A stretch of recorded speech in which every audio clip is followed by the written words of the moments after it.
Сер түгел, барыбызның да сыйфатсыз продукцияга юлыкканы бар. Яраклылык вакыты чыккан азык-төлек булсынмы ул, төзек түгел көнкүреш техникасымы. Сатып алучы иң беренче чиратта үз хукукларын белеп, үзен якларга тиеш. Срогы чыккан продукция үйлеріне алып кайтсалар инде, шул продукцияны алып кайткан кибеткә барып, сатучыга мөрәҗәгать итәргә тиешләр.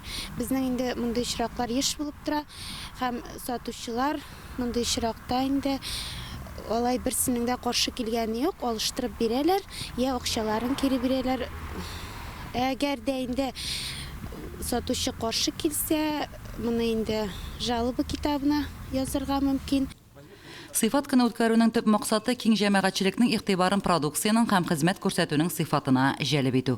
Товарлар кешеләр һәм әйләнә-тирә өчен куркынычсыз булырга, кулланучыларның ихтыяҗларын һәм өметләрен тулысынча акларга тиеш. Сыйфатсыз продукцияга холодильник алганда жолыктык. Кире кайтардык, Роспотребнадзор аркылы. Шул булды, башка биребез калганнар әйбәт. Юлай продукциялар әйбәт, сыйфатсыз продукция алган юк, Аллага шөкер. Әмма срокларын карап аласызмы? Срокны обязательно карыйбыз. Вакытында срок чыкканнан алган юк инде. Мин бигрәк тә инде срокларын карап алырга тырышам, чөнки срогы чыккан товарны беркем дә аласы килмәй бит инде. Һәр вакыт товарны алганда шул срогына игътибар итәм. Шуңа күрә билдәге андый товарга туры килгәнем юк. Кайбер вакытта кибеттә шундый күренешкә тап буласың. Бәясе күрсәтелгән товарны касса янына алып килгәч, аның башка бәядә булуы ачыклана. Безнең шундый недобросовестный диябез инде магазиннар бар. Аларда бәя бер төрле куелса, этикеткада кассага барып җиткәч, икенче төрле бәя белән алар сугалар безгә.